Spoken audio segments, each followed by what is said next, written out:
Which of these has the least carbohydrates? This roll of bread, this bowl of rice, or this can of soda? It's a trick question. Although they may differ in fats, vitamins, and other nutritional content, when it comes to carbs, they're pretty much the same. So what exactly does that mean for your diet? First of all, carbohydrate is the nutritional category for sugars and molecules that your body breaks down to make sugars. Carbohydrates can be simple or complex, depending on their structure. This is a simple sugar, or monosaccharide. Glucose, fructose, and galactose are all simple sugars. Link two of them together, and you've got a disaccharide, lactose, maltose, or sucrose. Complex carbohydrates, on the other hand, have 3 or more simple sugars strung together. Complex carbohydrates with 3 to 10 linked sugars are oligosaccharides. Those with more than 10 are polysaccharides. During digestion, your body breaks down those complex carbohydrates into their monosaccharide building blocks, which your cells can use for energy. So when you eat any carbohydrate-rich food, the sugar level in your blood, normally about a teaspoon, goes up, but your digestive tract doesn't respond to all carbohydrates the same. Consider starch and fiber, both polysaccharides, both derived from plants, both composed of hundreds to thousands of monosaccharides joined together, but they're joined together differently, and that changes the effect they have on your body. In starches, which plants mostly store for energy in roots and seeds, glucose molecules are joined together by alpha linkages, most of which can be easily cleaved by enzymes in your digestive tract.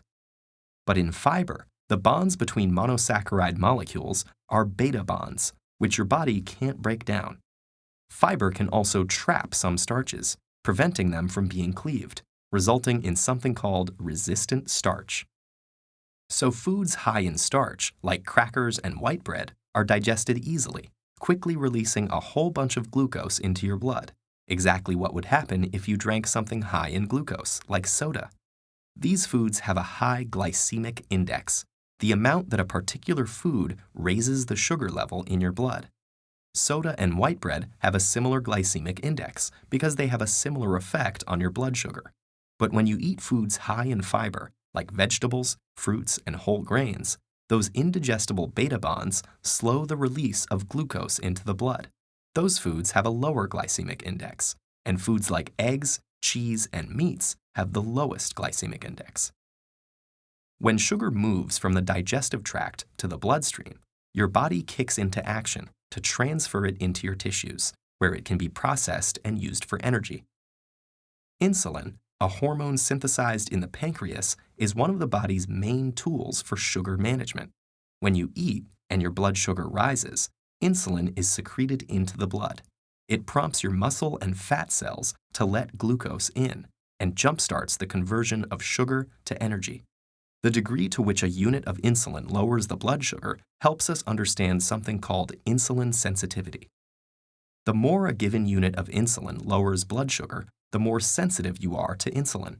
If insulin sensitivity goes down, that's known as insulin resistance. The pancreas still sends out insulin, but cells, especially muscle cells, are less and less responsive to it. So blood sugar fails to decrease, and blood insulin continues to rise. Chronically consuming a lot of carbohydrates may lead to insulin resistance, and many scientists believe that insulin resistance leads to a serious condition called metabolic syndrome. That involves a constellation of symptoms, including high blood sugar, increased waist circumference, and high blood pressure. It increases the risk of developing conditions like cardiovascular disease and type 2 diabetes. And its prevalence is rapidly increasing all over the world. As much as 32% of the population in the US has metabolic syndrome. So let's get back to your diet. Whether your food tastes sweet or not, sugar is sugar, and too many carbs can be a problem. So maybe you'll want to take a pass on that pasta, sushi roll, pita burrito, donut burger sandwich.